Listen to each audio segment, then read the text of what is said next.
주님께서 가르쳐 주신 기도를 함께 드리시겠습니다. 하늘에 계신 우리 아버지여, 이름이 거룩히 여김을 받으시오며 나라가 임하시오며 뜻이 하늘에서 이루어진 것 같이 땅에서도 이루어지이다.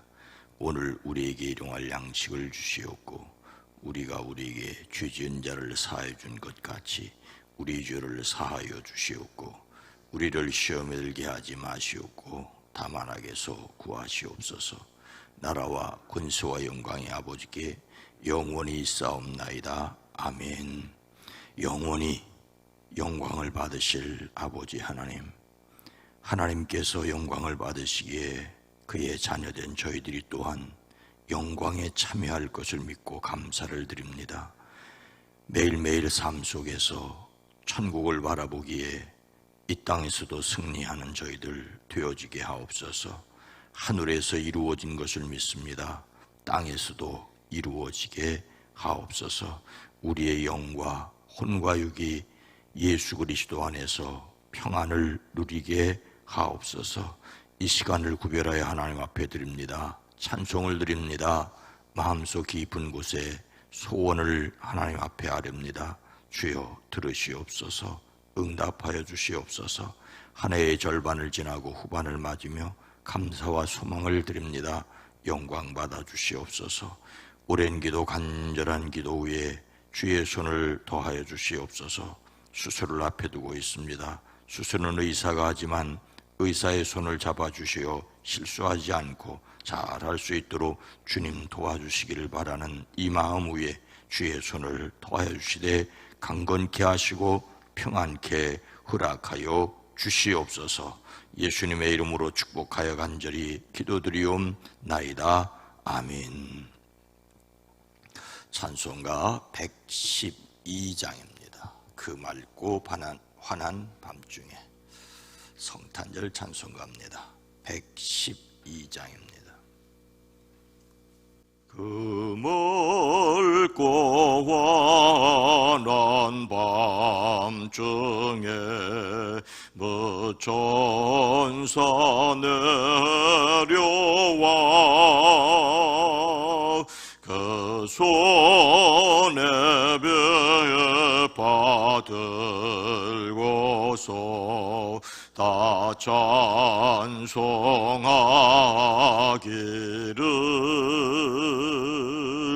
평강의 왕이 오시네 다 평안하여라.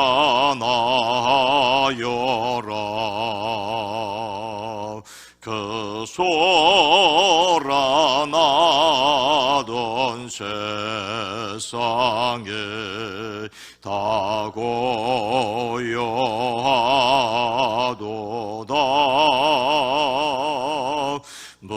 천사 날개 펴고서 이 땅에 내려와 그때에 부른 노래가 또다시 들리니 이 슬픔 많은 세상에 큰 외로 넘치고 온 세상 기뻐 뛰놀며 다 찬송하도다.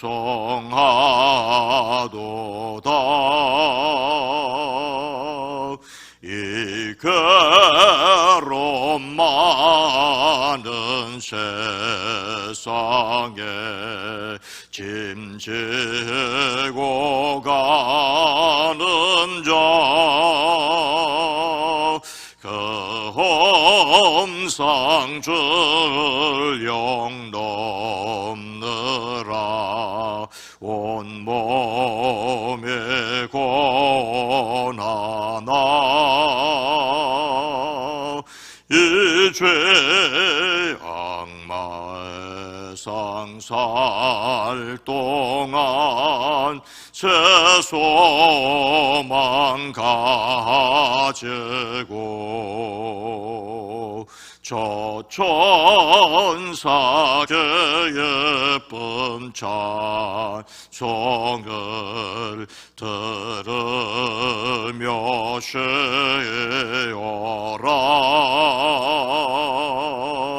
예 선지의 언능하여 베들레헴 성에 주 예수 탄생하시니 온 세상 그주라. 저 천사 기쁜 노래를 또다시 부르니 온 세상 사는 사람들 다 화답하도다.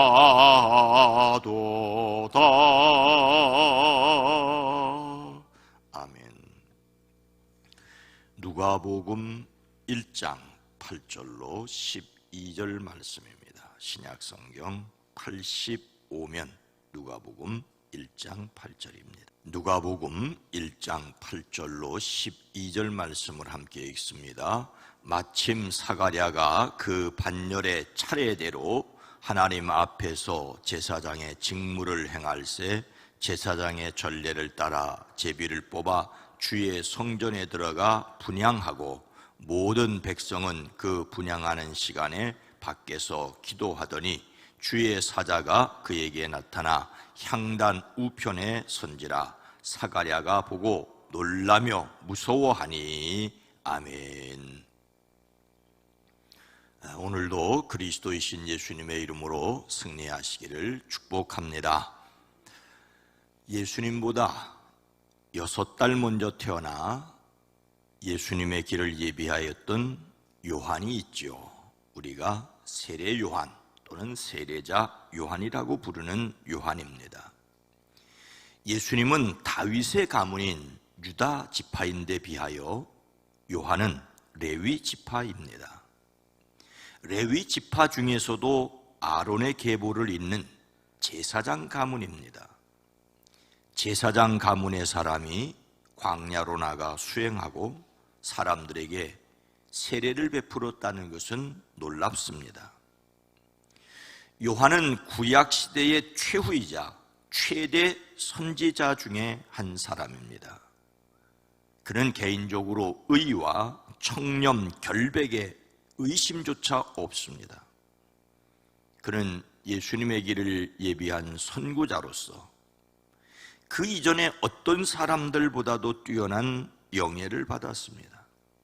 그는 새 시대의 선구자이며 그에 의하여 많은 사람들이 하나님께 나올 것을 예언받았고 가장 중요한 것은 그가 예수님께 세례를 베풀었다는 것이죠. 이런 요한의 아버지는 아비야 조의 제사장 사가랴였고 어머니는 아론의 가의 딸의 한 사람인 엘리사벳이었습니다. 두 분 모두 하나님 앞에서 의롭고 경건한 사람이었죠. 어머니 엘리사벳은 주님의 어머니 마리아와 친척이었습니다. 하지만 그들은 노년에 이르도록 자식이 없었습니다. 세례 요한은 사가랴와 엘리사벳이 매우 늙은 나이에 얻은 아들입니다.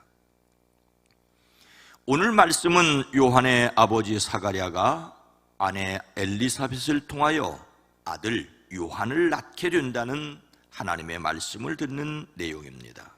8절 말씀, 마침 사가랴가 그 반열의 차례대로 하나님 앞에서 제사장의 직무를 행할세. 사가랴가 그 반열의 차례대로 제사장의 직무를 행할 때였습니다. 레위는 이스라엘의 12아들 가운데 세 번째 아들이지요. 레위의 후손들은 하나님께 택함을 받아 성막에서, 후에는 성전에서 섬기는 일을 맡았습니다. 그런데 레위 지파가 모두 제사장직을 맡은 것은 아닙니다. 제사장이 레위 지파에 속한 것은 틀림없지만 레위 자손 중에서 처음에 제사장이었던 아론의 직계 가족들만이 제사장직을 맡았습니다. 다윗 왕 시대에 레위인을 세 가지 직임으로 나누어 맡았는데, 첫 번째 직임은 제사장직이었고 이것은 아론의 후손들만 맡았습니다. 두 번째 직임은 성전에서 악사의 역할을 했습니다. 성가대와 오케스트라를 담당했던 것이죠. 세 번째 직임은 성전을 지키는 일과 성전 문을 지키는 일이었습니다. 그 밖에 모든 레위인은 성전에서 일하는 자 외에 백성을 가르치는 일을 맡았습니다. 서기관들이 이쪽에 해당했습니다. 레위 지파는 이렇게 성전의 일을 맡았습니다. 그런데 레위 자손 중에서 아론의 후손이라고 해서 항상 성전에 나가서 직무를 했던 것은 아닙니다. 각 직임은 24반으로 나누었습니다. 제사장도 24반으로 나누었습니다. 1년이 12달이니 24반은 한 달에 2반씩 배정되었습니다. 한 달에 2반이니 한 반은 2주간만 성전에서 일하면 됩니다.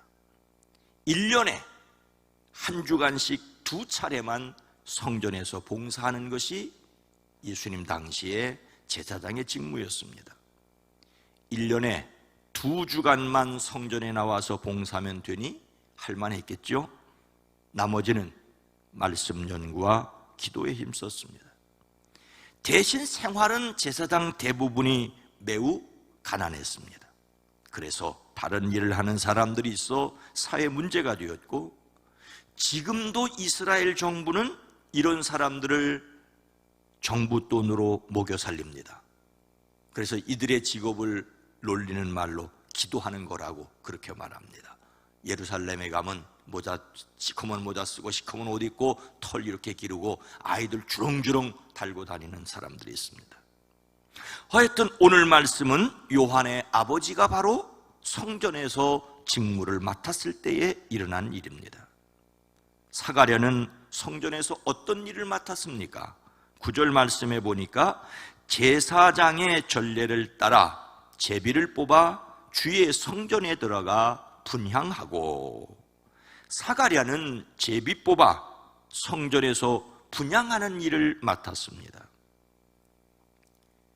예수님 당시 제사장은 무려 23,000명 정도 됐습니다. 23,000명. 이를 24반으로 나누면 각 반이 900명에서 1000명 정도의 제사장이 있습니다. 사가랴는 24반 중에서 아비야 조에 속한 제사장이었습니다.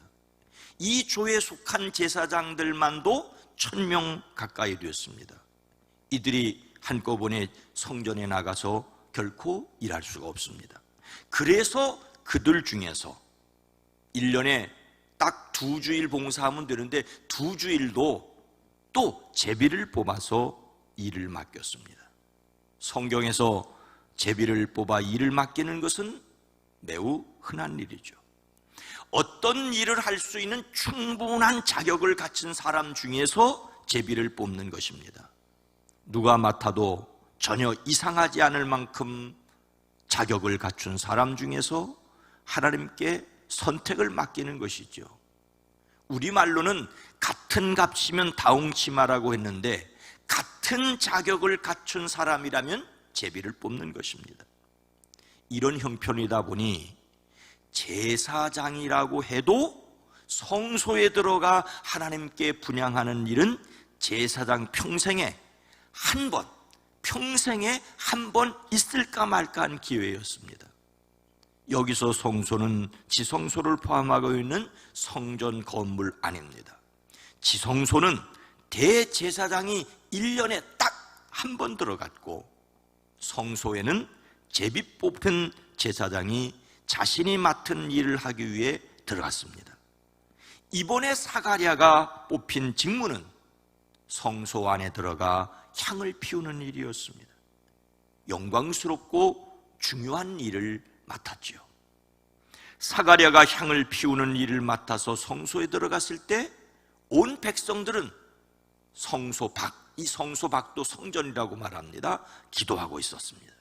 그런데 그때 어떤 일이 있었습니까? 11절, 주의 사자가 그에게 나타나 향단 우편에 선지라. 하나님의 천사가 나타나 향단 우편에 섰습니다. 사가랴가 성소에 들어갔을 때 놀라운 일이 일어났습니다.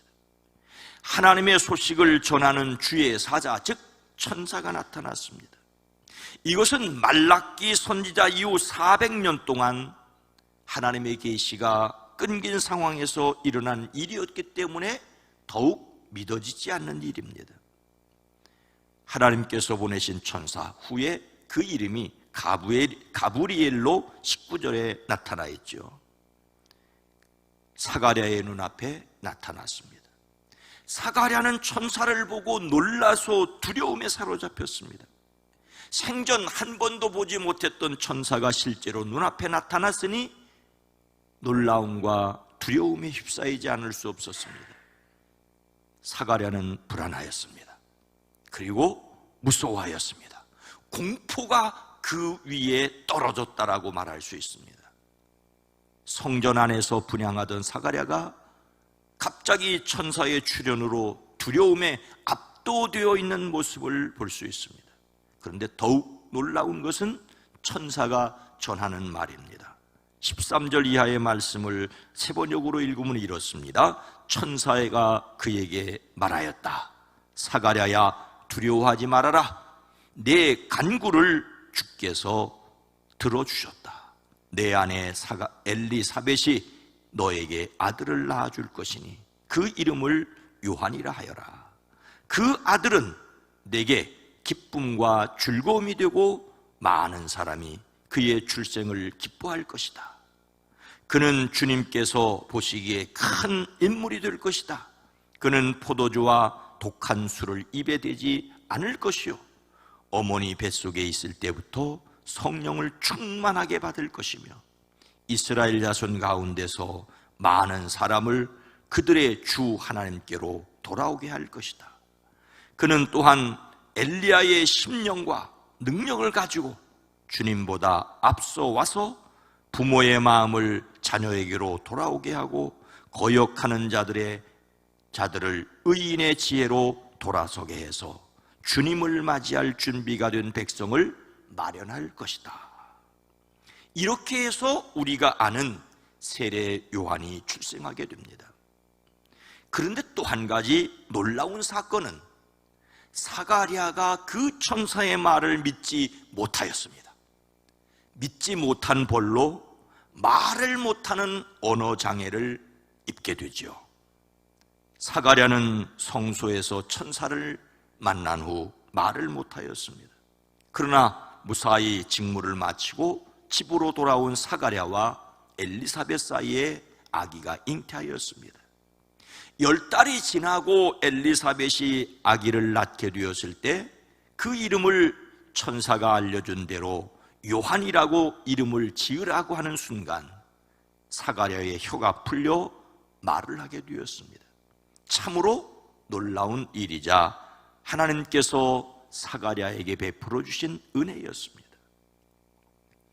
예수님을 담는 성품 7월의 주제는 유용성입니다. 유용성은 쓸모 있고 이용할 만한 특성을 가리킵니다. 예수님을 담는 성품으로서의 유용성은 내가 섬기는 사람들의 뜻을 따라 내 일정과 우선순위를 양보하는 것입니다. 유용성은 섬김을 위한 필요입니다. 이러한 유용성을 위하여 먼저 하나님의 능력으로 누구를 섬길지를 정해야 됩니다. 오직 하나님만 섬기기로 작정해야 합니다. 하나님을 위하여 사람을 섬겨야만 문제가 없습니다. 그리고 하나님을 섬기기로 작정했다면 언제든지 섬길 준비를 하여야 합니다. 사가랴가 맡았던 일을 생각해 보십시오. 제사장 수만 명이었습니다. 그가 속한 반에만 1000명의 제사장이 있었습니다. 제비 뽑혀 향을 사르는 일을 맡았다는 것이 영광스러운 일이지만 그가 핑계대고 가지 않아도 맡을 사람은 얼마든지 있었습니다. 그 일이 중요한 일이라지만 맡을 사람이 얼마든지 있습니다. 사가랴가 놀면서 오지 않았어도 성전에서 예배드리는 일, 향품을 사르는 일을 전혀 상관없습니다. 또 성전에 나오지 않아도 먹고는 살았습니다. 게으름도 피울 수 있었습니다. 그런데 사가랴는 섬길 준비를 하고 기다렸고 1년에 한 차례, 아니 평생에 한 차례 올까 말까 한 일을 기다렸고 그 일에 뽑혀 성전에 들어갔고 바로 그 일을 하다가 하나님을 만났다는 것입니다. 바로 이것이 게으름을 피워도 좋을 터인데 하지 않아도 좋을 터인데 섬길 준비를 마땅히 하고 그리고 하나님께 일을 맡은 사가랴의 모습입니다. 오늘 여러분이 하는 일들 속에서 하나님이 친히 일하시는 놀라운 역사를 만나기를, 하나님의 놀라운 일을 감당하게 되시기를 주님의 이름으로 축원합니다.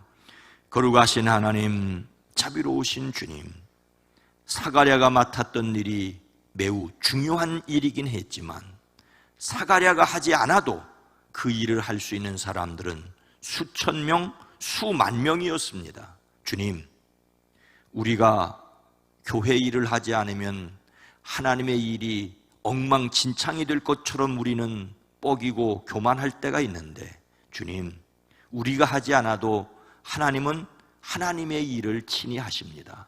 다만 우리가 준비하고 순종함으로 하나님의 일에 참여하여 하나님의 복을 누리는 저희들 되어지게 하옵소서. 하나님은 하나님의 일을 친히 하시는데 우리가 준비하여 하나님께 쓰임받는 사람들이 되어지게 하옵소서.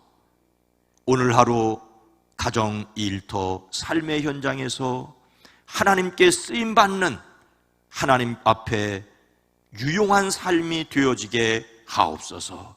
그저 그렇게 오고 가는 사람들, 그렇게 살아가는 인생이지만 우리의 인생이 하나님의 손에 들려져 하나님의 놀라운 도구가 되어지는 하나님의 사람들로 우뚝 서게 하옵소서. 예수님의 이름으로 간절히 기도드리옵나이다. 아멘.